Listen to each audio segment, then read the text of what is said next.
虽说这事儿啊是因我而起，但是你和蒂娜阿姨，还是别再吵架了，特别是当着皮皮的面，千万不要再吵了。为什么？虽然皮皮还小，但是他听得见的。我小时候，你跟我妈吵架，我也都听得见。好，好，爸爸知道了。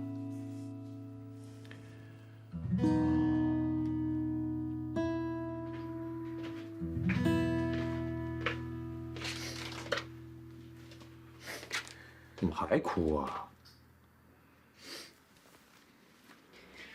哎呀，好了好了啊！我刚才这酒劲儿上来了，说了几句胡话，对不起啊，我错了，别生气了啊！哎，对了，咱明儿去燕莎吧。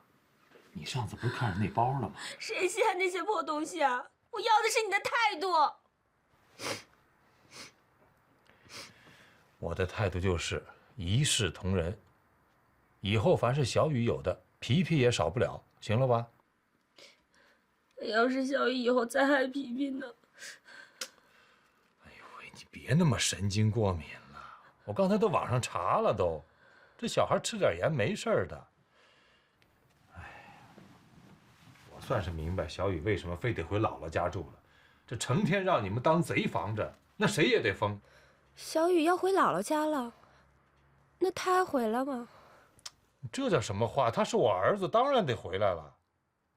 哦，你是不是希望永远对他眼不见心不烦呢？啊？我没那么想。你就是这么想的。哎呀，蒂娜，以前我觉得你挺明事理的，怎么自从你妈妈来伺候你坐月子以后，你这脾气一天比一天怪啊？啊？要么这样吧，等过完年挑个日子，把你妈妈送回老家，给她包个10万块钱的红包，就算她这段时间的辛苦费。你还真当我妈是保姆啊？你爱怎么想怎么想，反正这几天啊，就把这事儿给我办完。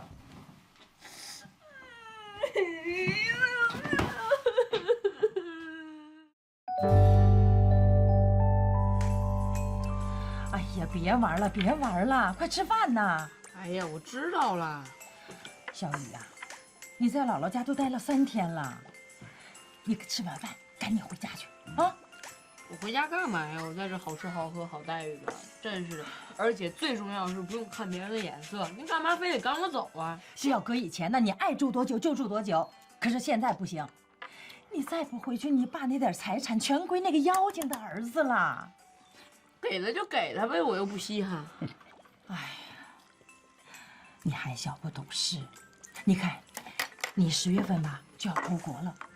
这是最后一个年，你必须在张家过。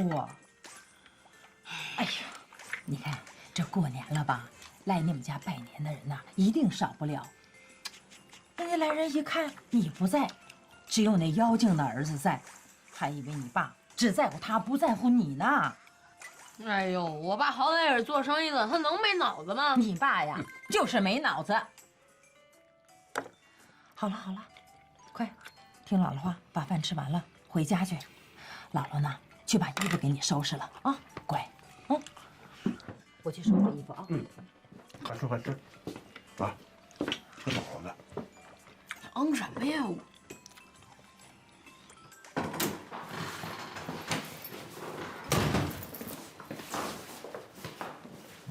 我爸呢？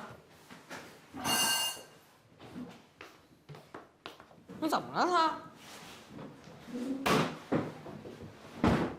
皮皮姥姥被送走了，太太都哭了，现在还难受着呢。关我屁事儿啊！要不是我说的，跟我甩什么脸子呀？真是，你忙。哎呦喂，这可真够多的。哎呦，别放这儿，这个在这儿。啊？这为什么在这儿啊？我这个是按照这个学校东部西部排的啊。哦，你这是一美国地图是吧？对，哦，这是东边啊，不是，这是西边。对，哦，这边东边。东边。对，那这是哪儿啊？这边洛杉矶啊，好，那这就旧金山了。这是旧金山，这是西雅图。西雅图，哦，那这是纽约。不是，这个地方啊，纽约那是波士顿。对。哦，那你再往上就是加拿大了是吧？桌子外边，啊，这嘿，你看看，哎，妈妈呀妈妈，这还有墨西哥的，你看掉这儿了。哎呦，你别闹，跟哪儿啊？这边，这个。朵朵，你看见没有啊？可怜天下父母心，今儿爸爸妈妈这跑一天，你知道这多少学校，多少个点啊？我们今儿是真见识了，太多的爸爸妈妈想把孩子送到国外去了。而且太多爸妈真是那是费了劲了，为孩子。今天我看见一个妈妈啊，说什么高中送都晚了，初中就要送。初二。对，初二就送走，说越小送的话，这个语感好，然后还有什么孩子的人际关系，这妈真不是亲妈，我觉得。啊，这才叫亲妈呢。那个，我拍张照，拍张照。啊，对，这值得拍，留个念。来，妈妈，来，你把脸躺在这桌子美国的中间，来，拍一个。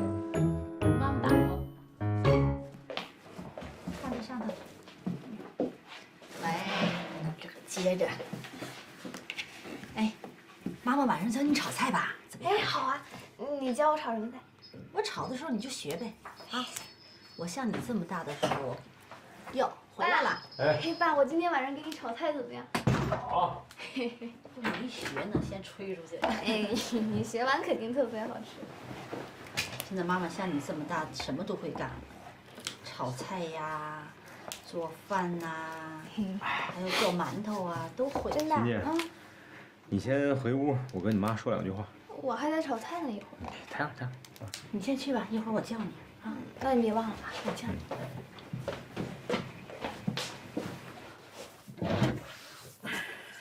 什么事儿啊？啊？怎么了？这琴琴出国留学的事儿，你现在怎么想啊？留学的事儿啊，我都不想了，怎么了又？这阵子我老琢磨这事。你怎么想的？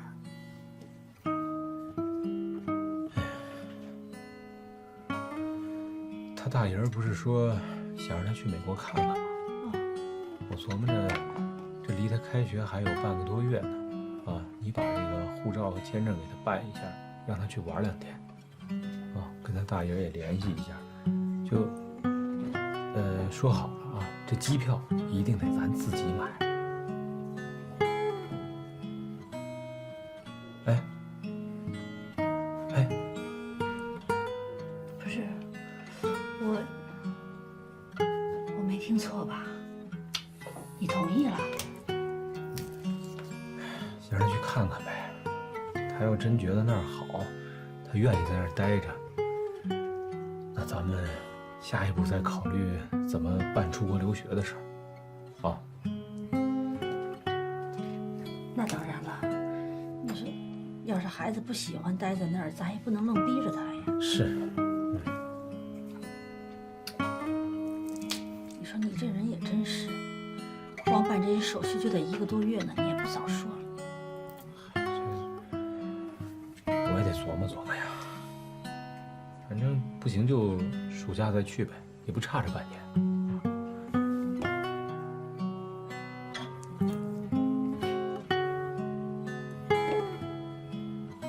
你这啥意思啊？你这到底是想让他去还是不想让他去啊？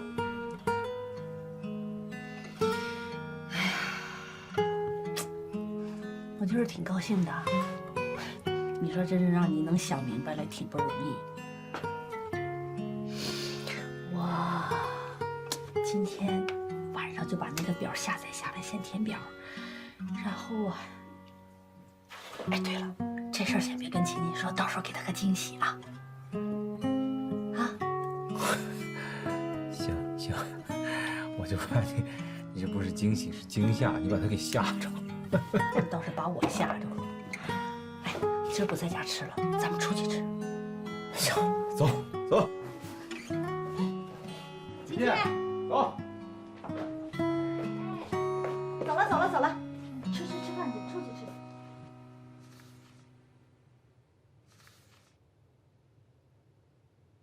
看来2位已经为恋爱选好学校了。反正选了这个先初步选4个高中吧。我们为孩子选学校，很大程度上不是看这所学校哪些优点，而是看我们能够接受这所学校哪些不足。比如这个 Brandon House School， 采取小班制，几乎是100%的大学升学率，但是学习的压力也是很大的。North Country 北郡中学，学校的环境特别美，特别讲求孩子对大自然的教育，但是就是学费稍微贵了一点点。 今年大概得收6万2左右吧，美金是吧？当然了，合人民币大概40万左右吧。不是这个怎么这么贵啊？我跟你说，这个中介明显是蒙事儿的，40万一年哪儿要啊？佳妮跟我说了，也就20万一年。他就是利用这信息不对称，你知道吗？他利用信息不对称啊，赚这黑心钱，这叫什么你知道吗？这叫五行缺德。我跟你说，这家我肯定不找了啊！你手上不是有其他家的名片吗？其他家中介再问问。哎，我跟你讲，我的意见直接杀老张那儿，对不对？老张也在张罗小雨的事儿。你说他那个脑子那么精，又跑道又有钱，谁也不敢蒙他，就找老张就完了。不是你不能找老张，那老张找的都是贵的。你太不了解他了，我跟他一块儿长大的，我跟你讲，他特别的抠，你以为他怎么发的财？他就靠抠挣的钱。他小时候连个冰棍都没请我吃过。这话我会重复给老张。冰棍还请我吃过。谁跟你们说美国留学1年20万就够了？我网上查了呀，就是 LA 那个帕萨蒂娜那个 Poly School 特别有名的，那人学费1年才2万多。哎呦，那是走读学校。哎呀，合着你们2口子这些天啊，逛了那么多的这个中介了，怎么什么还都不知道啊？行，我给你们科普一下啊，听好了啊。这个美国的高中一般呢，它就分2类啊，一类呢是这个寄宿，一类呢是走读啊。这个寄宿呢，一般呢规模比较大啊，封闭式管理，外籍学生比较多，校规也比较严，学费呢1年大概是4、5万美金。哎，这个走读呢，教学质量略微比这个寄宿稍微低那么一点点啊，当然也得分具体学校。总的来说呢，就是你上完课就走人，人学校不管住，你自个儿得在外边找房子。哎，这个呢，学费呢，这个走读基本上是寄宿的1半。哎，我原来呢，本来给小雨呢想报一个寄宿的，是不是管理不是严一点嘛？后来一想这小子啊，这个赶紧的能够独立啊，所以就改了主意，就给他报了个走读，这样在外边呢又给他租了套房子。哎，那合着那中介也没蒙咱们。没有，我跟你们说，美国的好一点的啊，寄宿高中，你比方前50名吧，这种学校1年乱七八糟加在一起，怎么也得50、60万人民币，50、60万。哎，我告诉你，就是那走读的，也少说也得30万的。所以啊，要我说呢，这不该花的钱就甭花啊。我既然已经给小雨租了套房子，朵朵就跟小雨一块儿搭班住一块儿不就完了吗？是不是？不，这是我也是，到时候再说，你自己知道。蒂娜电话啊，等一下啊。哎，蒂娜，是低呢吗？啊，不要紧。嘿，这美国高中怎么这么贵怎么啊？着？啊？哎呦，那可不，你想当年，你欢欢出去上学一年还10几万，那都是哪年的事儿？哎，咱们家现在有多少家底儿？基金股票100万。7、8万加在一起120万不到吧？上120，朵朵如果是上40万一年，也就够上3年高中。这美国高中还是4年。你看啊，我这个奖金加工资30万，你那边20万出头，20来万啊，加在一起咱50万。对，咱们这个1万2的房贷啊，每个月是跑不了的，7、8万我算了一下，基本上平均我们一个月开销要8000。2万。然后还有24万。3万块钱的这个保险。27万，50减27，一年能存个23万左右。你不敢生病，你也不敢出去玩了。那要不然这样呗，就住在欢欢那儿，是吧？就干脆走读。你要是省的这住宿这块，一年20、30万咱还是负担得起。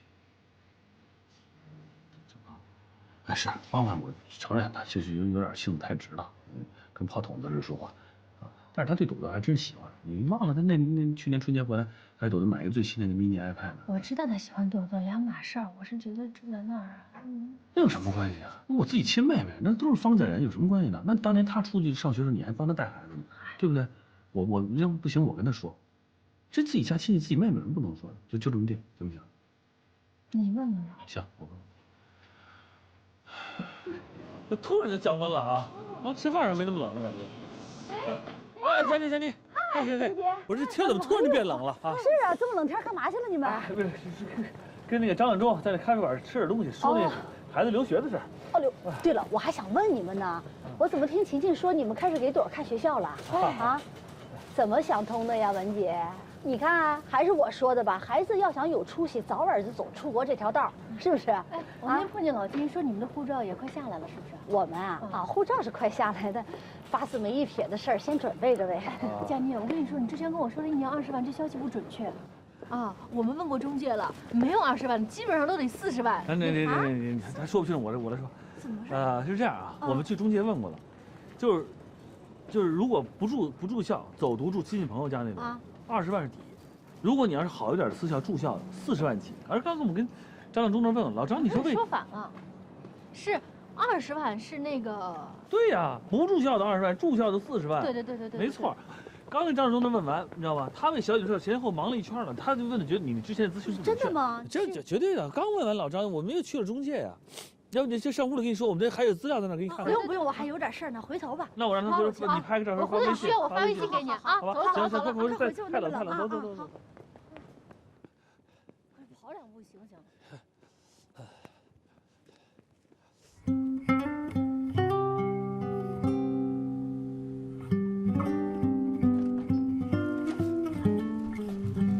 哎，妮儿啊，我还弄了点羊肉，你待会儿发点香菇粉丝，咱支个锅子啊。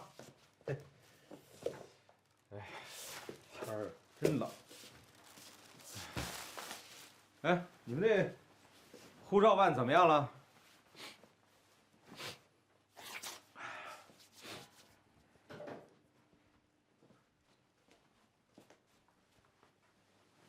你琢磨什么呢？你坐下。怎么了？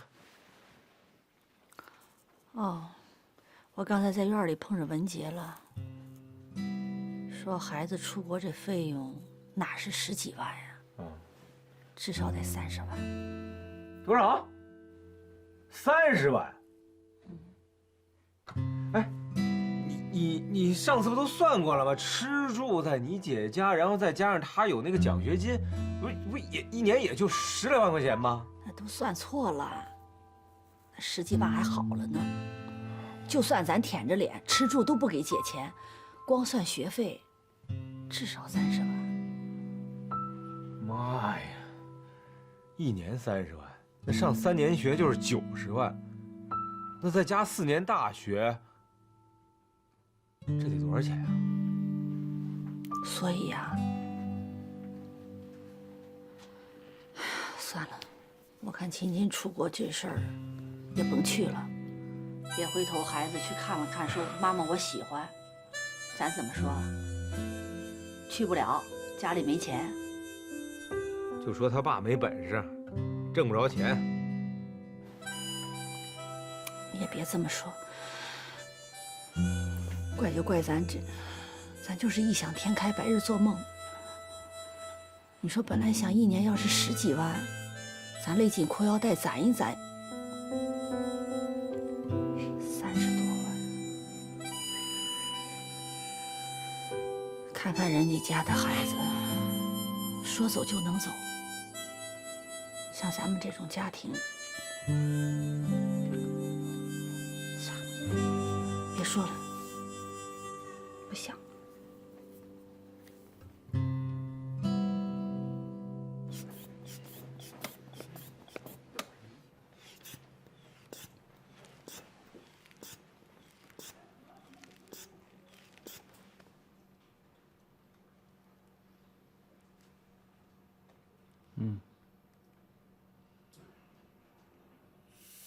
好，多少？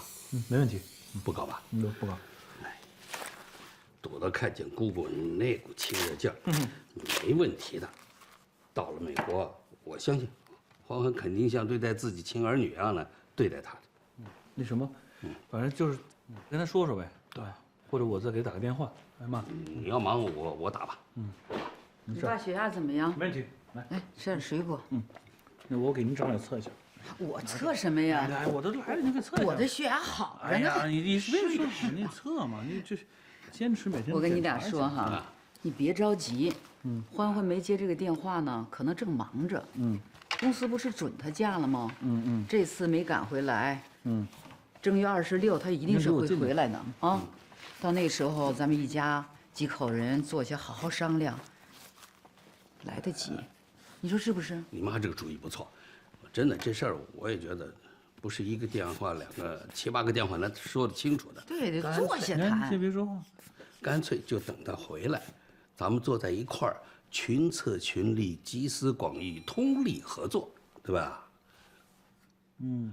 行啊，没什么问题。嘿，你们俩这个还是电话给他先打个招呼，好不好？啊，先打招呼没问题。刚才你俩这说话的劲头有点什么啊？精诚合作，共同抗日的意思啊？为了孙女儿嘛，我就这么一个宝贝孙女儿。咱们共同抗日。来，儿子，哎，吃一个橙子吧。哎呦，这个朵朵那个托福考试成绩下来没？快出来了，就这2天，我到时候去查一下。然后那个，反正我跟文杰的商量商量，尽量还是选就是离欢欢近点，他要忙就也别麻烦他，等回来再说啊。对，亲妹妹在国外，那还不得借点光？这实在的亲戚，没问题。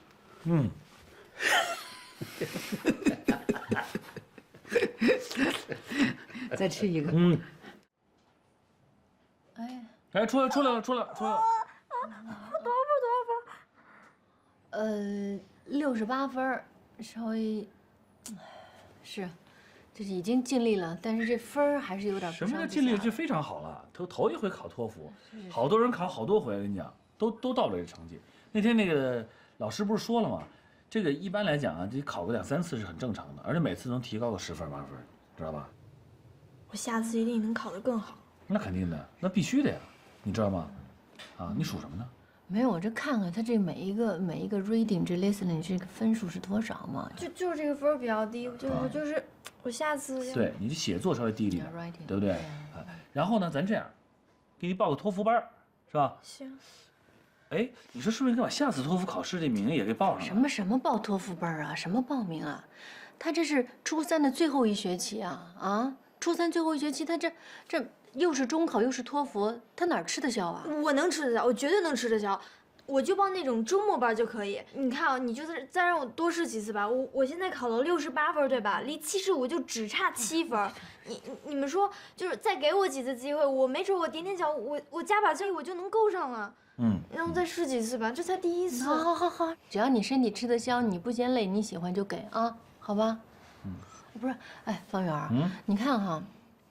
咱报的这几所学校呢，离方欢的这个家倒是挺近的，是吧？近是近了，但是咱不知道他们这个托福分数线是多少，你是不是要打听打听？是，这是要都哎呀，你别着急，这要查的事儿忒多了，你知道吗？我回头去中介，一个是啊，这所有咱要报的学校的分数线，还有这些学校怎么申请、怎么报名，这一系列的事儿要弄，知道吧？这非常复杂。真是得脱层皮啊！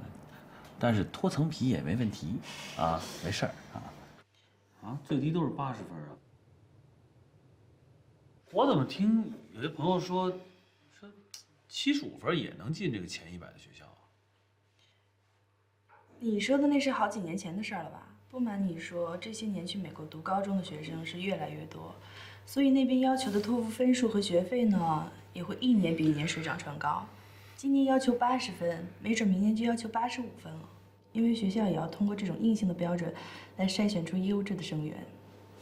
哎呦，那这就没有什么别的方式吗？你这个分数能不能让，比如说他能相对低的分去录取？因为我女儿现在是这个情况，她上一次托福考了个60多，是肯定还是要再努力，但是75到85，70到85，那差着15分，那我觉得压力还是挺大的。这恐怕没有什么途径。除非另外获得过一些国际类的奖项。那没有，这都没获过。那个什么呢？那个，我有一个朋友啊，他说他比较有钱，反正是大款土豪。他呢，这个就给孩子说给那学校捐了一个图书馆，说就可以免了他那成绩，因为孩子学习不太好，英语更不行，说就可以直接录取。你这种情况你是怎么做到的？你知道是哪所学校吗？好像是叫什么温泉，水晶温泉，水晶 Crystal Spring Upland School。啊，好像是这个啊。据我所知，这所学校的管理是非常严格的。啊。毕竟乔布斯的儿子是从这儿毕业的。哦。另外，这所学校的图书馆在加州的规模也算数得着的了。我想他不会以免除入学成绩为条件，来随便接受国内人士的捐助吧？哦，那您的意思是？都是同行，我也不方便评论一些友商的作为。不过这些年确实有很多公司利用信息的不对称性，声称可以办理免考，却让那些成绩不佳的家长们交纳高额的中介费和捐助费。等到孩子们到了美国的时候，发现问题却已经晚了。您稍等一下啊，我打电话跟他确认是不是这学校。哎，老赵，哎，我问你，你给小雨，就是你说捐了一图书馆，申请的学校叫什么名字呀？英文你记不记得？啊，那我说你看是不是这个叫 Crystal Spring Upland School， 叫水晶温泉，是这个吗？就这个是吧？你捐了多少钱啊？大哥，您上当了。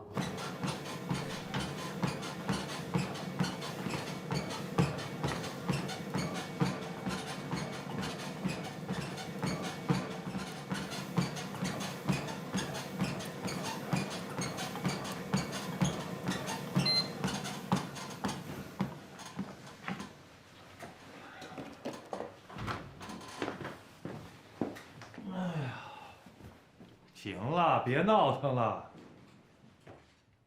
这心里就够烦的了，这年还没过完呢，这回到家连个笑脸都看不着。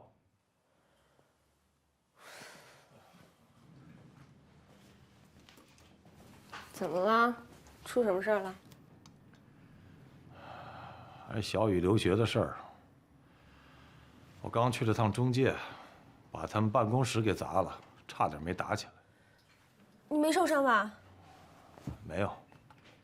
看我有钱好说话就骗我，说什么捐个图书馆就能免考。幸亏方圆发现了里边的猫腻儿，要不然老子就栽了。跟我来这套，我告诉你，我要不告诉他们，我就不姓张。图书馆的事儿是假的。嗯。张亮忠啊，你说你这么大一个老板，啊，什么世面，什么刀山火海你没见过呀？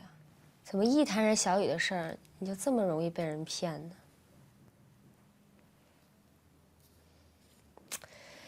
也不知道我们家皮皮长大以后，你能不能也这么上心？放心啊，到那时候，只要我还有一口气儿，我一定对皮皮也这么上心。你满意了吧？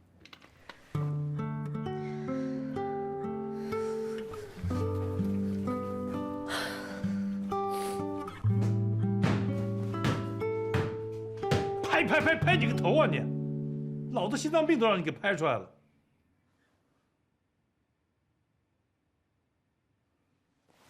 给我回来！又怎么了？我告诉你啊，原来那个捐图书馆就可以免考的事儿，现在没了。从明天开始，你那个破生活英语班就别去了，跟朵儿一起去给我上托福训练营去。What？ 这是大概的流程：英语 SSAT 准备资料及推荐信，申请学校、面试、签证、报到。一般来讲呢，大多数学校都是在2月15号结束申请时间的，也有一些少量学校会延迟到3月15号或者滚动录取，收满为止。按明年10月份孩子为入学标准的话，大多数家长在今年寒假就已经开始准备了。第一次和方先生、方太太聊的时候呢，你们并没有讲恋爱想在今年就去美国就读，所以就时间上而言，已经是非常紧张的了。哟，那你说我们还来得及吗？我们还有2次的保底考试机会，而且我们选择的学校 list 中有3所都是滚动录取的，应该机会很大的。啊，可是方圆，这朵朵现在要弄托福，还得弄这个 SSAT 是吧？然后这马上下周就要开学了，我觉得就是8只手也来不及吧。人家都是提前1年准备，我们这可能有点悬。理论上应该还是有机会的，毕竟 SSAT 考试除了是英语命题之外，它其实的难度和水平是比国内中考要简单的多。外国那个学习其实比咱容易。你什么都懂。这是刚说的。另外，我们也可以改换申请方向，放弃考托福，改考托福 Journey， 也就是小托福。你们俩商量的怎么样了？你们家到底去不去啊？就是你啊。我之前满世界都放出风声了，小雨要出国留学，这到时候不去了，我不自个儿打自个儿脸吗？方圆，我说实话，我不想让朵朵去了，我觉得太折腾了。不是你听我说，那么折腾来折腾去干什么呢？孩子那么累，还不如咱们好好的准备中考，明年再说。你先打住，你这话怎么说给说回去了？咱当初选择让朵朵去出国，考虑出国，为什么呀？不就怕她中考考砸了？不是多一手准备吗？你这么说，等于这段不白忙活了吗？对，方圆说的对，那中介不是说了吗？从现在到3月中，也就1场 SSAT 了。孩子们再辛苦，也不就1个月嘛啊，反正成不成就看天意了。而且你别忘了，你当初你自己答应朵朵，让她多试2个。因为我答应，什么都是因为我答应了，这责任都是我来担，是不是？你一点责任都没有。我有责任。好，我去想办法，好不好？本来就是你想。我现在想办法给小雨、朵朵赶紧再报上什么冲刺班啊，就反正都安排满了。礼拜1到礼拜5，这个什么大托福、小托福是冲刺。礼拜6、礼拜天，然后就上那个 SSAT 的提高班，行了吧？啊，我跟你讲，反正是这样，这4个排上够美国总统忙活一阵子。是，反正你就不怕朵朵累好了。不是，你这人要有梦想，他总得流点汗、流点血，是不是？你才能够最后，那对俩孩子来讲，这也是种挑战，也是种磨练嘛，就是人生第1次大考验。是，这个话是这么说，但是咱们呢也得汲取点经验教训嘛，也不能全信这中介的，他万一他没全说实话呢，是不是？文姐，你这英文和电脑都不错，你上网联系一下咱们选的那些学校，再查查。我查，我一直在查，我哪天没在查？老张，你随便嘴巴一动，我就在这儿查。我跟你说，所有的活全是我干的。你现在有点焦虑，你喝点柠檬水缓缓。来，你喝点，你缓一缓。好，你辛苦啊。哎，真是找事儿。小托福。哎，这托福还分大小，你知道吧？这托福，还有一个叫 SSAT， 这俩东西。SSAT 就相当于是这个人家美国这种私校的中考，托福干嘛呢？就是给咱们这些个国际生，比如你不是美国人，不是英语国家的，你就要考他的语言考试。语言考试托福，你要是托福考不过去，你可以降级考一个叫做小托福，叫托福 Junior。这个托福 Junior 呢，就是给那些个英语不够好的，就是说大白话吧，就是这个意思啊，就是说如果你英语成绩不够好，你考不了托福，你就得去考这个小托福。哦，我选差一点的那个，我考小托福。你这点出息。我还是想考托福，要去就去个好点的学校。那我也考托福。不管小托福、大托福、老托福、中托福，朵儿选哪个我就选哪个。这孩子有准儿没有你啊？光吹牛不行啊，得有行动啊。是这样，如果你们选择要是考托福，不是考那个小托福，那就要做好吃苦的准备。能吃苦吗？能。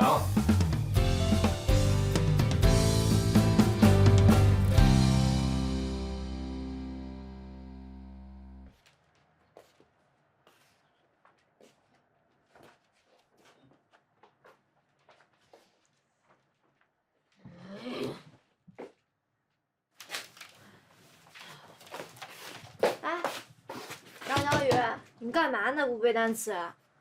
我不背了。哎，不是，这背单词是最基础的基础，是咱们要迈出的第一步。你连这单词都不肯背，那你怎么出国留学啊？我不想出国留学，是老张上赶着我的。他要不求我，我才懒得受这罪呢。其实一开始我也不想出国留学，但是我只要一想到班里那些嘲笑我的同学，你别怕。我跟你说，下学期我就在我书包里搁了一板砖，谁再敢瞎逼逼，我就直接上去招呼他。这真的真的。哎，感激不尽啊，大侠。不过说实话，你说咱们着急努力试试吧。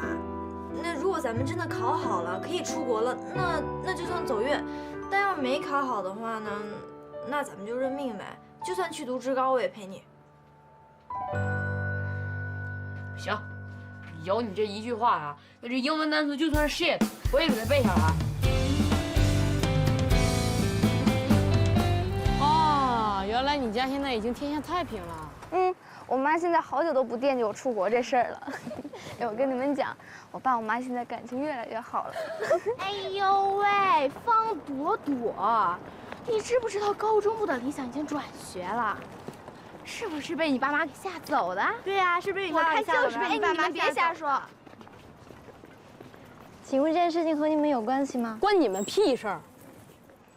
人家理想不单单特地在春节的时候给我发祝福语，还邀请我去参加他们的专辑见面会呢。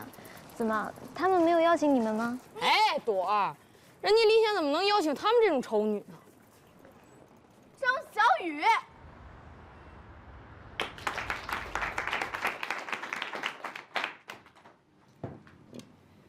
首先呢，我要谢谢大家对我的祝贺，我也非常的荣幸能够升任到我们大中华区的总经理，这也是我升任后第一次开我们这个团体的会议。之前安妮在的时候呢，为了便于管理，把我们几个销售团队呢整合到了一起，交给了 Jessie 统一管理。但是经过我的观察，元旦、圣诞、春节这3个重要的销售旺季呢，业绩并不是很理想。所以为了提升我们的销售业绩，也便于我的管理，所以经过我们总部的研究，对不起啊，我接个电话，因为是美国长途，我不知道号码回不过去。好，我们等你。不好意思，1分钟啊。Hello。Yeah. This is Founder Mommy speaking.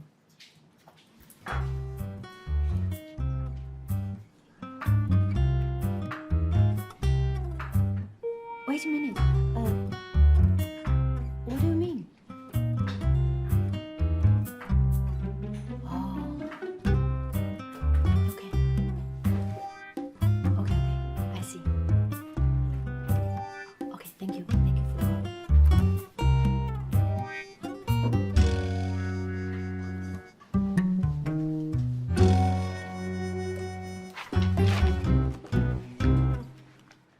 为了提升我们的销售业绩，便于我的管理呢，经过我们总部的决定，从今天开始，我们将整个华南地区单独划分出来，交给戴安娜负责，也是为了减轻 Jessie 的工作压力。所以戴安娜以后有什么问题呢，可以单独向我汇报。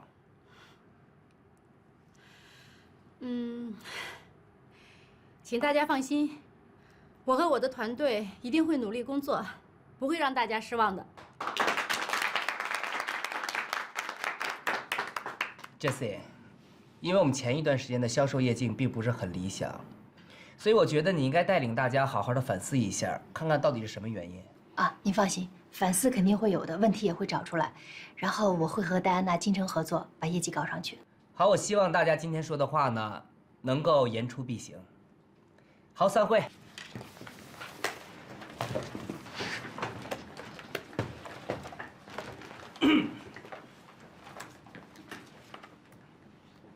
Carrie，大恩不言谢。你对我做的这一切，我心里都清楚。你放心吧，我以后一定会努力工作，不会辜负你对我的期望。我确实跟总部说了你很多的优点，但主要还是你比较优秀嘛。好吧，总之还是谢谢你。以后你有任何事就尽管吩咐吧。总的来说呢，我们还是有个好的结果。为了庆祝一下，晚上你请我吃个饭。好啊，你想吃什么？豪运街。OK。OK， 就这么定了。下班见。哎，这是什么？这 Jesse 的吧，我去还给他。这是不是他的？应该是。加州走读高中排行榜。什么意思？我说 Jesse 最近都在忙活什么呢？他们家孩子在办出国。我说怎么最近公司的人总跟我说，他连在茶水间的时候都在不停地接各种中介公司的电话，吃午饭的时候就更别提了。哎，也够辛苦的。对了，你帮我给他带句话。明天上班之前呢，我要看到华东地区明星产品数据报告。哦，对了，还有那个茶蕊嫩白水系列的策划书。哎，等等，你刚刚宣布我跟 Jesse 平级，你让我去通知他，这不合适吧？合适，就你去。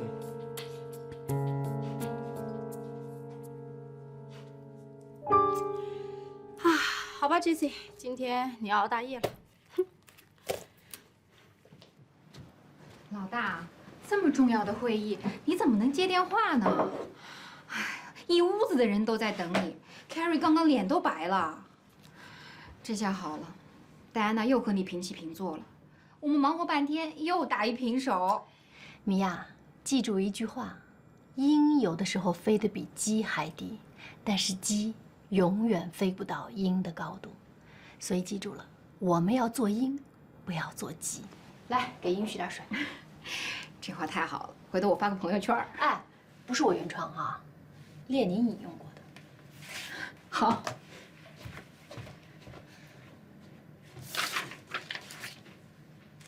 哎，米娅，米娅，我手机呢？手机在这儿呢。哦，谢谢谢谢。哎，我落那儿了是吧？来会议室了。谢谢谢谢。哦，对了，Carrie 说让你明天上班之前就要把方案做好，然后发给全公司的管理层，方便明天下午经销商大会时的讨论。辛苦你了啊！啊，没事，应该的。哎，对了，你们家孩子也要出国呀？我跟你说，手续特别麻烦，要办的事儿特别多。你这样，反正我也有经验了，你有什么需要帮助的，随时找我啊。好好，谢谢啊。好嘞，再见啊，恭喜哈。哎。明天早上8点就要交，要人命啊！你们公母俩还让不让休息啊？奶奶的，啊，我回家吃饭，那你吃什么呀？你记着啊，你吃饭。行了，我知道了啊。你呢就自己先吃吧，我这边啊最快11、12点，晚点估计2、3点了。那你吃什么呀？你别管我吃什么了，我肯定能解决的啊。先这么着了啊，拜拜拜拜。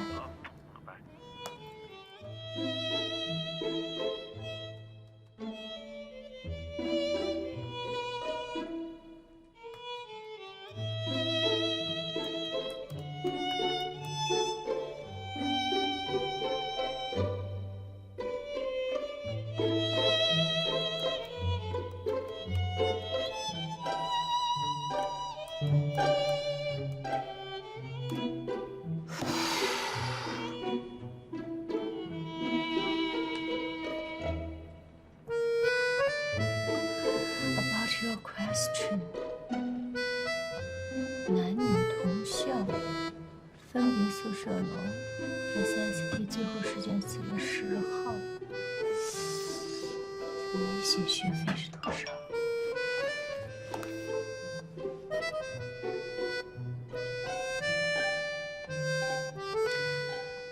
你等我一下，我马上下来，马上下来。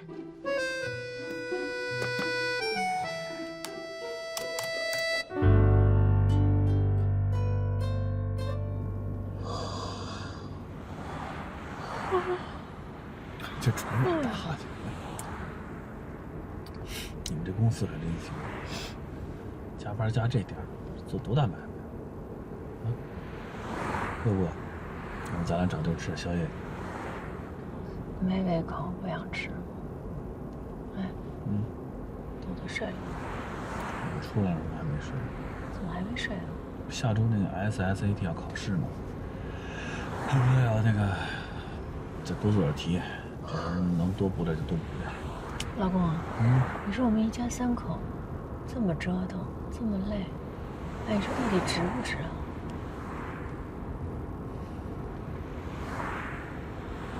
值不值啊？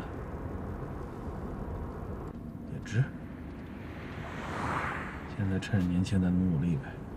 啊，我们呢，冲刺 ，SAT 考好一点，就能考到美国也比较好的高中。总比之前得这种什么考试焦虑症强，精气神还可以。我呢也努力多做手术，科研，争取短期内评判正高。你也好好努力啊！我是一直想当大中华区总经理，那样一当总经理，年薪100万，我也买个别墅去。年薪100万是不可能的。哎呀，戴兰今天生了，跟我评级。别说是别想了，只求这工作平平稳稳，熬过去就算了。对，平平稳稳挺好，平平稳稳也挺好。你眯瞪会儿啊。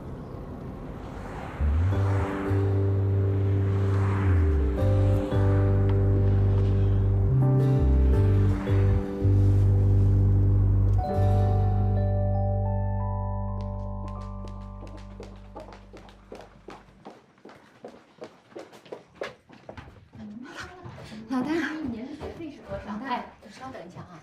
啊，那行，那这样，我一会儿给你打过来啊。谢谢啊。怎么了？你昨天晚上发错邮件了。发错什么邮件？营销报告的邮件啊！你抬头是营销报告，附件全部是朵朵留学的事儿，而且你还传给公司所有的管理层了。现在凯瑞正在发火呢。这件事情怎么给我解释？对，这个事情的确是我疏忽了，我回头就群发一封道歉邮件，然后给大家解释一下，以后保证这种事情不再犯了。就这么简单？你根本就没有认识到这件事情的严重性。杰森，你最近的工作状态有明显的松懈，我不希望你女儿留学出国的事情影响到你整个的工作状态。我以后注意。这件事情呢，同时也要在公司内部进行通报批评。我也会跟财务部说扣发你半个月的业绩奖金。扣我半个月奖金？为什么？我觉得这么做不合适吧？这有什么不合适的呀？做错事情受到处罚，天经地义啊。哪条公司规章制度说员工错发了邮件就要受到扣除半个月奖金的处罚呀？对，我的确是错发邮件了，可是我的邮件内容啊，既没有什么过分的，也没有情色的，也没有泄露公司机密的，我没有对公司造成任何实质性的损失，没有给公司造成任何实质性的损失。你知道，你这封邮件里面包括总部的营销总监，还有几个 VP。他们看到以后，他们会觉得我管理的大中华区员工素质非常低下，公私不分，你知道吗？是公私不分了，可是哪一条规章制度说了我这种情况受到这么严重的处罚？你给我告诉我，告诉我，我看到没问题，我任你罚。我是大中华区的总经理，我有权做这个决定。好，那我也是公司普通员工，我也有权上告公司，我投诉你歧视妇女，歧视有家庭有孩子的妇女。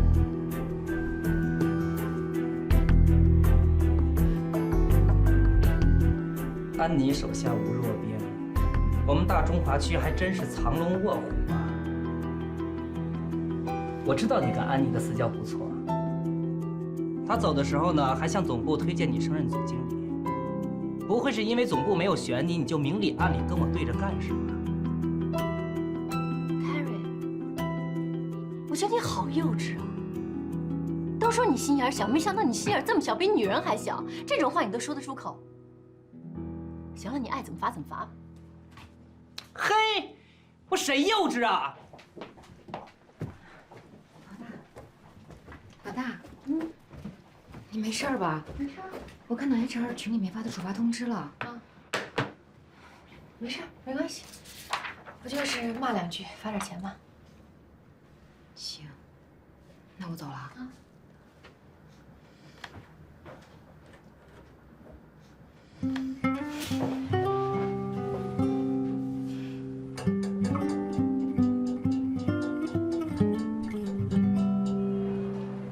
严重吗？我姐夫现在在哪儿呢？他人怎么样了？我跟你讲啊，昨天晚上扔了一晚上在医院呢，现在呢，可能是要做心脏搭桥吧。那你也别太着急了啊，这也不是急的事儿。哎呀，哦对了，你快把电话挂了，好好去陪姐夫吧，别在这儿聊了。哎呀，不用我陪，他那个2个宝贝儿子啊，在他身边呢，跟他说悄悄话呢。啊，我现在呀才知道，我就是个外人，膝下没儿没女，对吧？这时候我才觉得孤独呢，真的。哎呦，你说这老头儿要真的是从医院里边出不来了的话，那我怎么办啊？我不是就彻底成了一个孤家寡人？你说现在这个美国试管婴儿这么发达，等姐夫好了，你们俩甭管代孕也好，还是试管也好，就再生一个呗。佳妮啊，你可真会开玩笑。你姐我今年什么岁数了？啊？你姐夫又比我大10几岁，我们俩如果试管婴儿成功了，那是对孩子的极度不负责任。哎，等哪天我们都不在了，孩子还小，那不成孤儿了？不行不行，万万使不得啊！哎呀，我就是羡慕你啊！你说，这日子穷了富了的吧，你起码有个温暖的小家，你有女儿啊，这就说明啊。你比我有福气，有什么福气呀？你就别给我宽心了。就我们家这经济条件有限，这勤勤再好的孩子有什么用啊？还不是白白给耽误了。我现在算是看明白了，这出国留学的事儿，也就是有钱的人才玩得起。哎，在北京的时候，我不是都跟你讲清楚了吗？有我呢，我是你姐呀，拿我当你的拐棍儿，什么时候想用就可以用。啊，你呀，想清楚，孩子啊，教育问题最重要，你耽误不得了。我着急有什么用啊？走一步看一步吧。哎，你别跟我说了，赶紧去陪姐夫吧。哦，对了，你问姐夫好啊，有什么事儿你及时给我打着点电话。啊，挂了啊。好。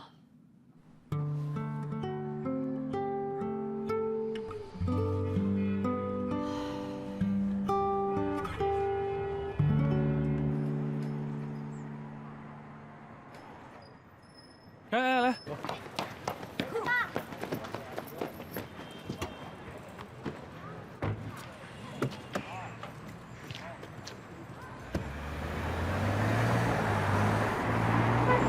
是选 A 吧？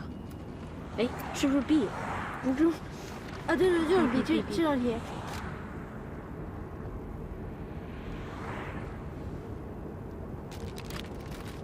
爸，你快看点，好像要迟到了。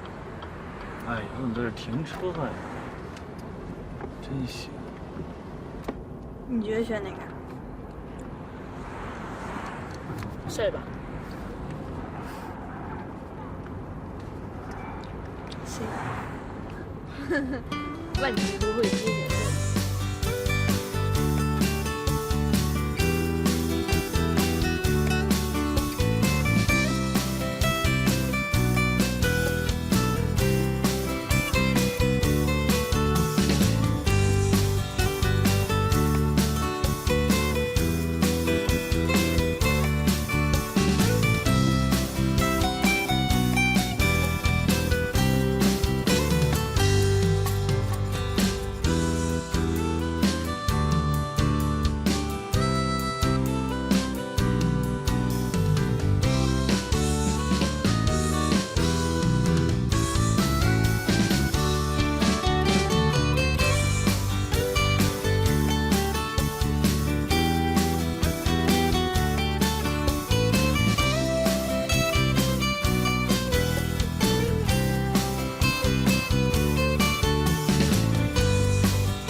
喝杯咖啡啊。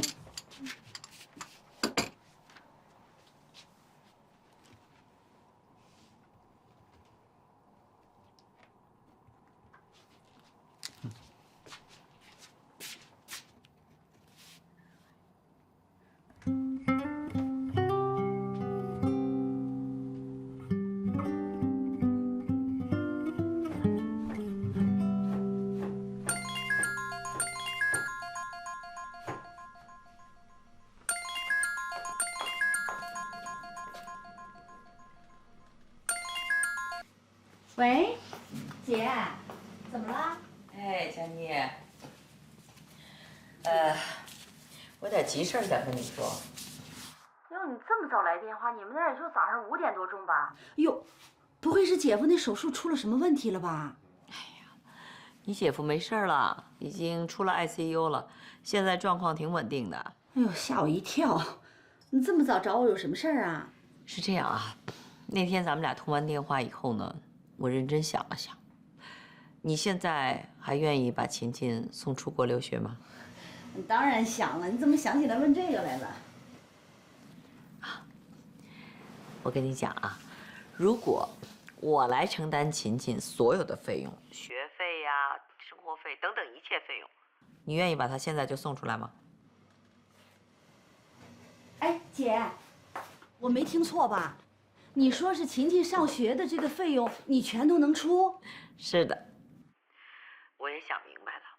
你看，我这辈子无儿无女的，从今以后啊，我就准备拿咱们家小琴琴当我的亲生闺女了，行吗？这1年可是20多万呢，这么大的开支让你一个人出呢，我怎么好意思啊？再说，那姐夫能同意吗？你放心吧，不是我负担，是美国的纳税人负担。当然，我也是纳税人之一了。什么意思啊？你如果现在把琴琴送到美国来读书，她算国际学生，交的费用是很高的啊，而且也不免费。如果呢，她能够有绿卡或者是美国公民，那读公立学校不光学费免，餐费也免，哎呀，连校车都是免费，有时候啊还能申请更多的补助呢。姐，那你是说，帮琴琴申请一个公立学校？是啊，但是有一个条件，你得把她过继到我的名下，算我的女儿。不是什么过继？是啊，手续非常简便。在国内办一些申请手续，差不多几个月的时间吧。今年秋季啊，琴琴就可以过到美国来读书了。那时候呢，她拿到的是临时绿卡，2年以后就可以申请到正式绿卡了。觉得怎么样？这恐怕不行，姐。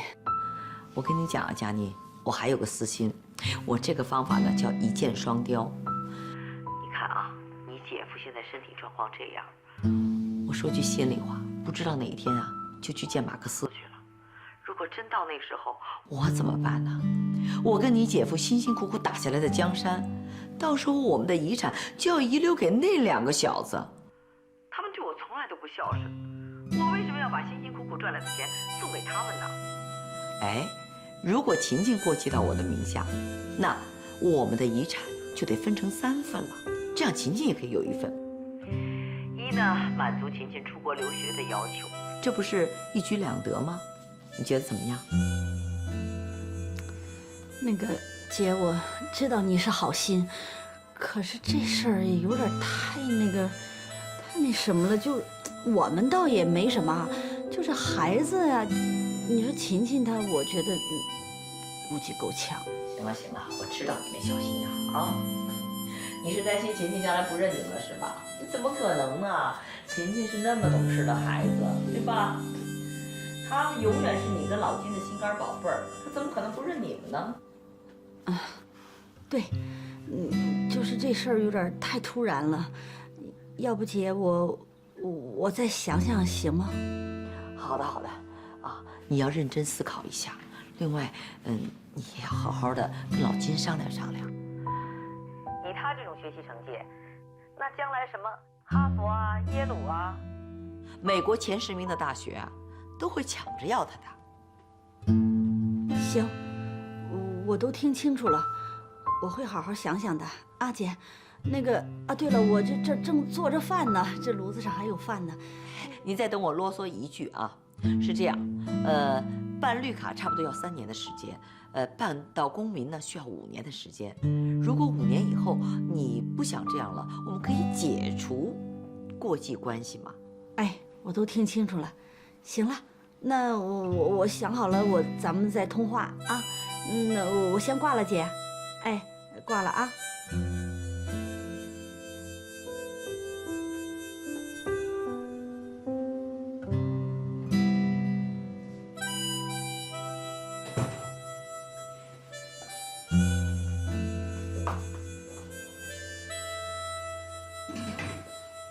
豆花子，啊，吃什么呀？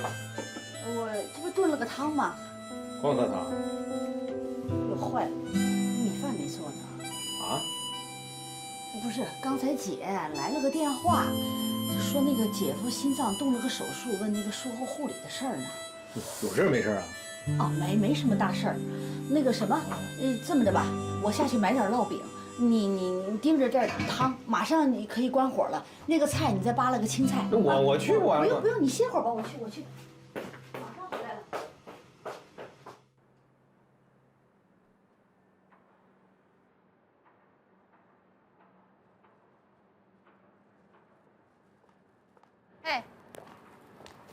哎呦嚯，吓我一跳！我这么大人你都看不见呐？我买吃的去了，你干嘛去了？我也去弄点吃的去。哎，你怎么不在家吃啊？哎呀，朵朵不是跟那个小雨去上那个托福班嘛，然后现在是老张的司机和方圆轮流去接。那边学校一下课就给送过去了，然后他们在那儿等到9点半。方圆在外边吃了，那你说我一个人在家，我不出去对付点啊？你把朵朵送出去这事想好了吗？你不是那么舍不得吗？唉，这事儿不是我一个人说了算的。那孩子现在大了，自己有主意，自己身上掉下的肉，天天给你找别扭。你说我不开心是次要的，主要是他不开心。而且我最后也说服自己了，这好歹出国的孩子回来以后，竞争力稍微强一点吧，否则怎么办？是不是？怎么了你？哎，文杰，你这人又有主意又见多识广的，我有个事儿正为难呢，你帮我出出主意吧。什么事儿？哎，老师这怎么那么能说呀？这噼里啪啦说一大堆都不带停的。哎，刚才老师讲的你都听得懂吗？7、8成吧，你呢？我也就5、6成。关键是那老师他不跟我说中文，那给我讲都是外语。你说我本来底子就差，他还讲那初中3年知识，物理、力热、声光电，还有那个数学什么函数什么的，那些我原来都没及过格。反正我是听着乱七八糟。累吧？累。你看我这黑眼圈啊，我现在站着都能睡着。对，你看我这儿。哦，对，我就今天早上上早操的时候，我就这么站着，我整个人都快要睡过去了。然后我就拼命的掐自己，我就害怕到时候我上数学课的时候也睡过去。有时候我就想啊，其实咱也不用这么努力吧。反正咱身后边又没有一个机关枪、冲锋枪在后边顶着，咱只要不往前走，就给咱突死。咱们2个人又不一样，也许你有N条路可走，但是我的路只有1条。你说我要过去重读一遍9年级，那我就得多交1年的学费呢。我爸妈已经为我付出太多了，我现在唯一能为他们做的，就是让他们放心。所以就算他们不逼我，我要自己努力学。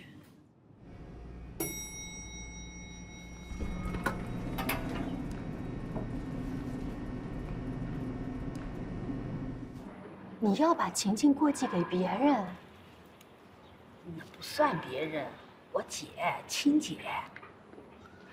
不是佳妮，你怎么想的呀？你可没生3个、4个、7个、8个，你就晴晴这一个孩子啊。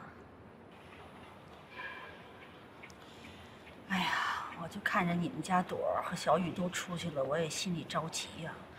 你说我们也没那条件，我姐可不就是我们的救命稻草吗？可每一家的情况不一样啊。不是，晴晴她都这么大了，她符合这个什么领养还是寄养的这个条件吗？符合。佳妮，我说句话，你不许生气啊。你说我不生气。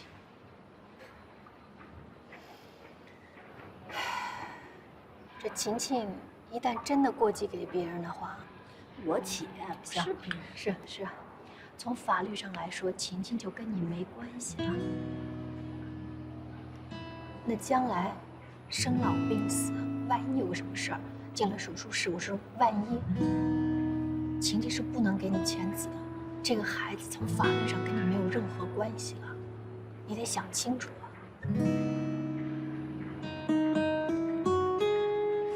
哦，对了，我姐说，只要入了籍、开了学，就可以脱离这种领养关系，把晴晴再还给我。人心隔肚皮，虽然她是你姐，但是万一她不肯呢？而且你姐也想让晴晴帮着分她那个什么姐夫那个，就是你姐那老公的遗产，这不两全其美吗？哎，你上次不是说她那老公现在恢复的挺好的吗？哎，这万一她再活个70、80的，那你这事儿没指望了。哎呀，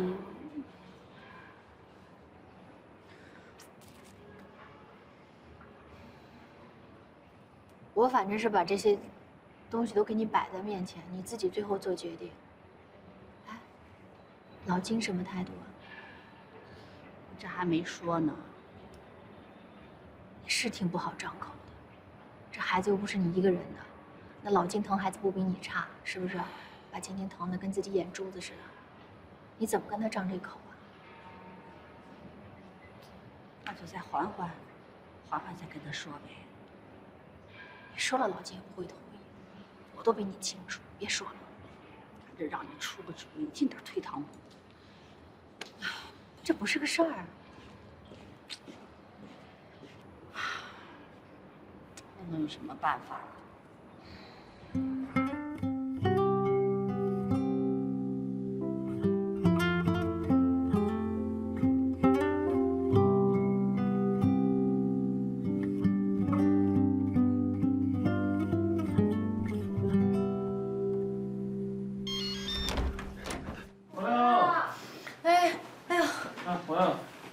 终于回来了，累不累啊？都，摸手。哦，对，快，妈给你炖的鱼汤。哎，妈，你别盛，我不喝。没事，那这一直给你热着呢。妈妈这个炖了1个多小时啊，我跟你说，一条鱼就熬了这么1碗汤。你说你现在这么辛苦啊，要补脑子，要补充点营养，快喝了。慢点喝。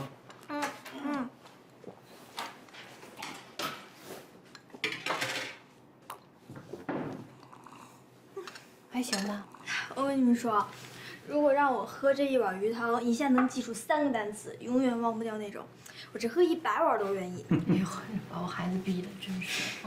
那个，我先回屋了，我再做一套真题。好，来，12点之前必须睡觉啊。哎呀，这北京可真行，这都几点了啊？10点多钟，3环路居然堵车，真行。我真的这累得够呛。你说现在孩子啊，积极性提高了，学习进步了，但是啊，这个……哎，你什么意思啊？你就是想说我狠心呗？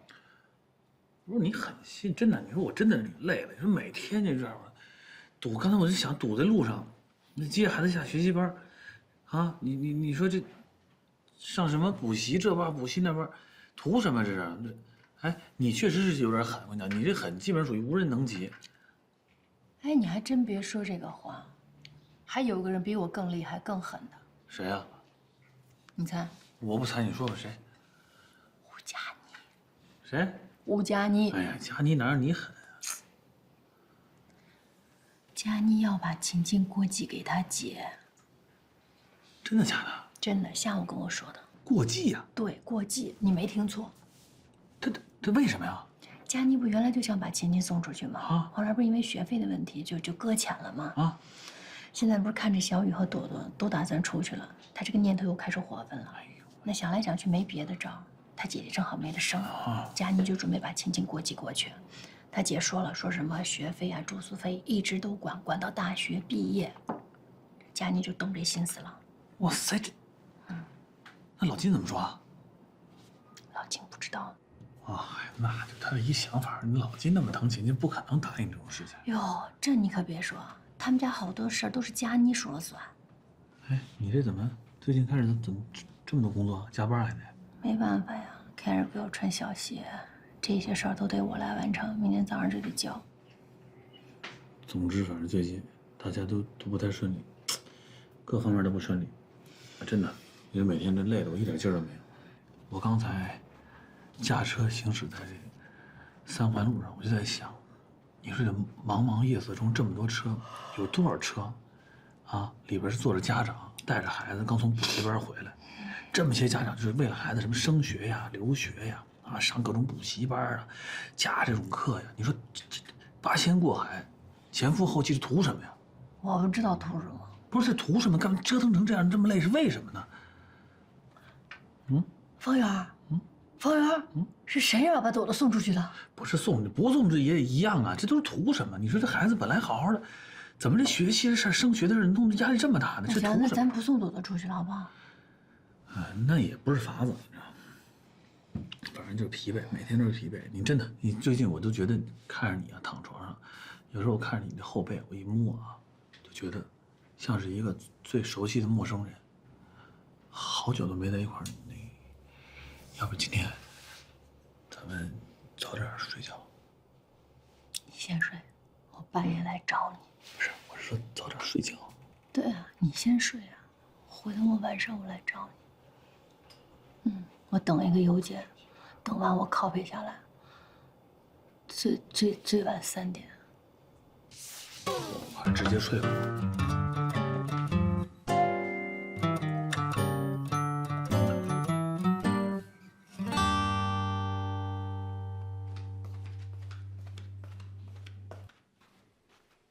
先生，您喝茶。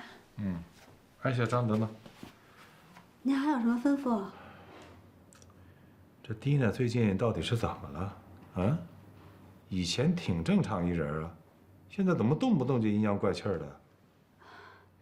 太太乳腺炎还没好，本来就容易着急，而且她毕竟是第一回当妈妈。这我以前工作的那家人说过一句话：这第一个孩子呀按书养，第二个孩子按猪养。太太她现在不就是按着书养皮皮吗？您体谅体谅她啊。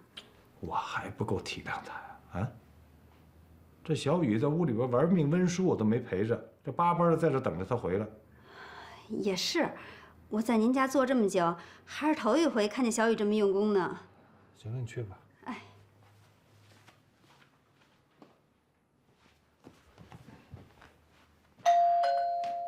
来了，太太回来了。回来了。先生，我回来这了。大晚上的带孩子游什么泳啊？回头再着凉了。我说过多少遍了，不是游泳，是水疗。你怎么听不懂似的呢？人家书上说了，一人做水疗，锻炼孩子的肌肉，增强孩子的心肺功能和免疫力，你懂不懂？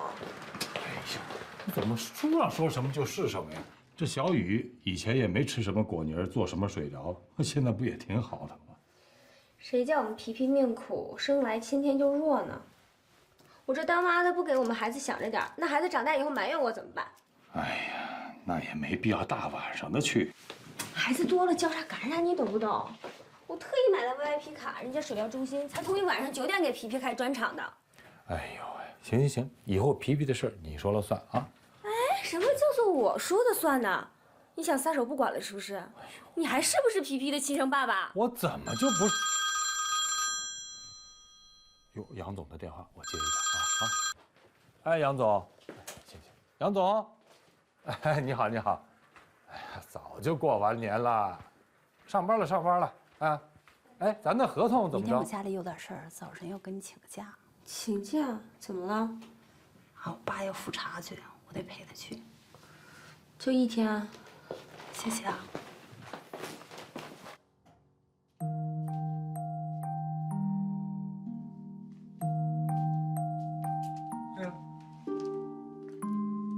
真学习啊！哎，你以为我玩呢？还真不习惯啊，还真不适应。自打你从娘胎里出来以后，头一次看你这么玩命的学习啊！啊，不玩命也不行啊，我总不能连一个女孩子都不如吧？你看人家朵儿现在都那么用功了，我也不能差哪去啊！到时候我留个级什么的，到了初2、初3，那回头叫我一声学弟，我不得跳海呀？有上进心了，好事儿啊！虎父无犬子，儿子英雄爹好汉。你张亚中儿子能差到哪儿去啊？这话我爱听。行，那个明天不是星期6吗？你上完这个 SSAT， 我请你吃牛排去，怎么样？啊？上午上 SAT， 下午还得模拟考试，牛排就算了，有那功夫还不如背几个单词呢。哎呦喂，这小子，行，加油啊！哎，我说你要早这样多好啊！啊？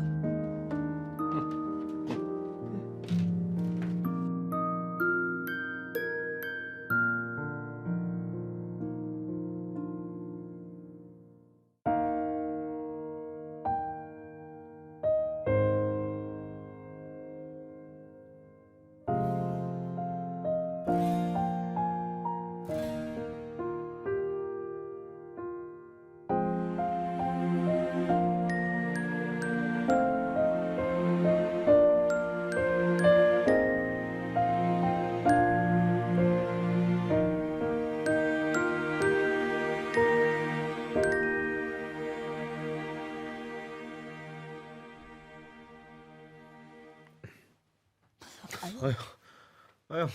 你这小姨，你不是睡了吗？哎呀，这大半夜的，你不睡觉，你瞪着眼睛干嘛？吓人呢！你是不是也睡不着啊？哎，我是。哎，我跟你商量个事儿吧。啊？别商量了，不就留学的事儿吗？啊，这么着，天一亮啊，我就去医院把肾给卖了，行吧？睡吧，睡吧。说什么呢？我是要跟你商量留学的事儿。哎，我跟我姐商量一个两全其美的好办法，想跟你商量商量，你不许生气啊。那你就别说。你听不听啊？真的是好事儿。哎，啊，好事儿。说，快说。咱姐愿意把秦晋接到美国去，从她上高中一直到上博士，所有的学费、生活费她一个人全掏了，咱不用出一分钱。